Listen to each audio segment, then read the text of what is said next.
আমি বেঈমান দেখেছি, তোমার মতো বেঈমান নিমুখ হারাম মানুষ আমি কখনো দেখিনি।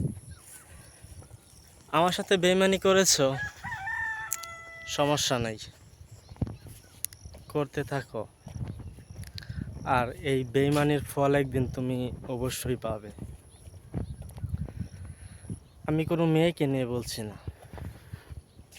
আমার খুব কাছের একজন মানুষকে নিয়ে বলছি।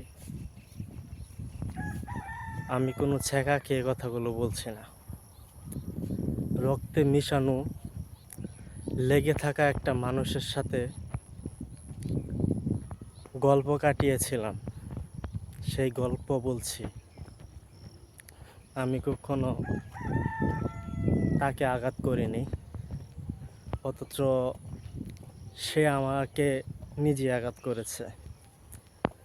আসলে এটা আমি বুঝতে পেরেছি, কারো উন্নতি এবং কি প্রতিষ্ঠিত মানুষ দেখতে পারে না, এবং কি কারো ভালো মানুষ চায় না, সে যতই কাছের মানুষ হোক। আসলে জায়গাটা খুব চেনা চেনা লাগতেছে, তাই না? চেনা তো লাগবেই, নিজের গ্রাম, নিজের এলাকা, আনন্দ তোই অন্যরকম।